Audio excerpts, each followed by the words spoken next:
secrétaire général de la Fondation Auschwitz et enfant juif caché durant la guerre, qui nous livrera son témoignage tout à l'heure. Nos remerciements également aux membres de la Fondation et à leur intermédiaire, M. Franck Van Écoute. Merci aux membres de la Société d'Histoire pour leur aide précieuse et merci à vous les parents qui soutenez les jeunes dans cette forme d'apprentissage nouvelle mais si lourde de sens. Un tel projet, une telle exposition a permis de travailler en collaboration avec de nombreux partenaires. Merci à l'AMO, à Corajeune, François-Xavier Martine et toute leur équipe.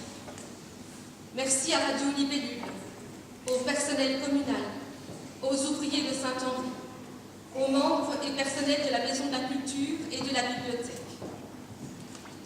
Notre reconnaissance va aussi aux différentes personnes qui ont soutenu notre projet depuis le départ, sous des formes diverses. Copie conforme, la communauté française de Wallonie-Bruxelles, les territoires de la mémoire de Liège, les élèves et professeurs de la section bois du collège Saint-Joseph, le bowling pour le prêt des plantes.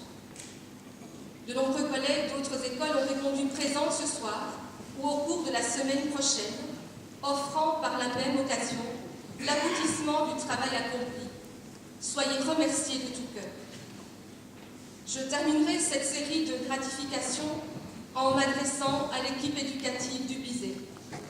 Un petit clin d'œil tout d'abord à Madame Pascale Lorenzoni, qui a vécu la genèse du projet l'année dernière et qui m'a transmis la responsabilité de poursuivre sur cette trace.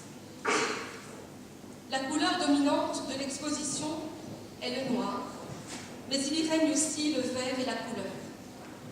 Au cœur de l'hiver, ce vert, symbole d'espérance, promesse du printemps à venir, trône au milieu de l'horreur, évoquée à travers l'exposition. Aujourd'hui encore, le noir est présent, le mal qui ronge la planète, les dictatures qui détruisent des vies innocentes, les guerres.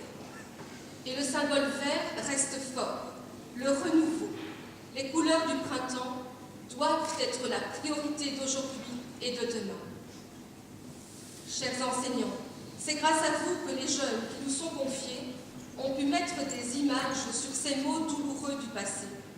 C'est grâce à votre générosité, dans le temps, dans le travail, que vous êtes devenus les intermédiaires, les passeurs de l'histoire.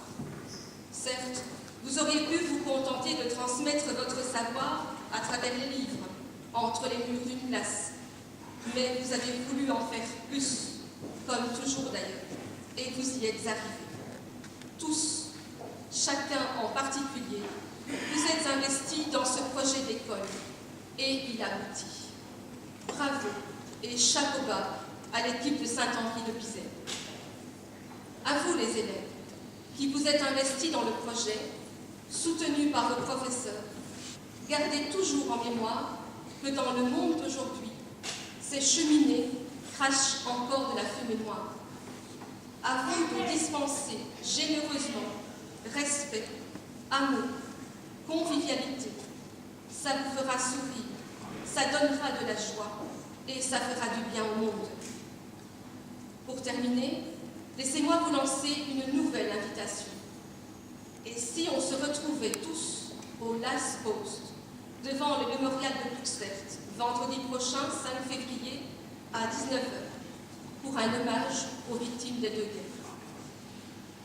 Permettez-moi à présent de laisser la parole à Madame Stéphanie, professeure instigatrice du projet SOSmémoire.com.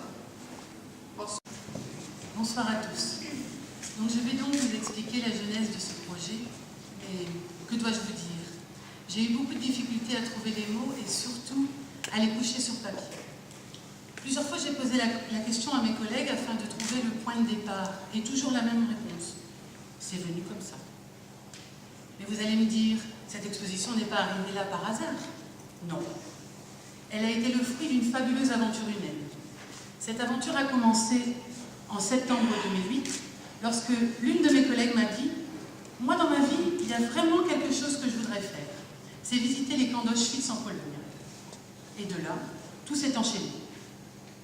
La proposition fut faite aux élèves, qui ont directement accroché au projet, et des activités ont été mises en place afin de financer ce voyage. Conteneurs à papier, repas tartiflette, vente de biscuits, épargne, etc. Tout un travail historique a été entrepris en amont pour arriver à ce fameux jeudi 21 mai 2009 où nous avions rendez-vous avec notre guide à Auschwitz. Là, équipés d'un audio-guide, nous avons découvert pendant plus d'une demi-journée les camps de concentration et d'extermination d'Auschwitz-Birkenau, transformés aujourd'hui en musée. Notre guide nous expliqua, non sans émotion, que chaque bloc avait une fonction bien déterminée. Logement pour les prisonniers, hôpital, prison, salle de torture, chambre à gaz. Nous avons pris conscience de toute l'horreur de l'idéologie nazie. Suite à ce voyage haut en émotion, l'évidence nous est apparue qu'il fallait ne pas en rester là. Et c'est ainsi que l'idée a germé de réaliser cette exposition, afin de partager notre expérience, mais surtout d'informer les jeunes sur les horreurs commises durant la Seconde Guerre mondiale. Une bonne ambiance, une bonne entente. Eh bien, je vous dirais que c'est plus que cela. Lorsque vous proposez un projet, tout le monde répond présent, vous soutient, vous apporte son aide. Travailler dans des conditions comme ça, avec une équipe comme celle-là, c'est un vrai bonheur. N'oublions pas mes collègues et amis d'Agora Jeunes rencontrés dans des activités extrascolaires et qui nous ont soutenus dans l'organisation de cette exposition, que ce soit en classe, avec les élèves ou dans des démarches plus administratives. Et pour terminer, merci à nos élèves qui se sont tous investis dans l'élaboration de cette exposition. Chaque classe a contribué de quelque manière que ce soit à ce que cette exposition soit une réussite. Je terminerai enfin par une phrase de Simone Veil. Enseigner la Shoah, mais surtout le processus qui y conduit, est un devoir. Les enseignants ont un rôle essentiel. Montrer aux élèves le prix de la tolérance, de la primauté du savoir et de la raison, sur les fantasmes et les idéologies. Cela constitue le socle de l'éducation à la citoyenneté. Voilà. J'espère que cette exposition y contribuera et encore un grand merci à vous tous.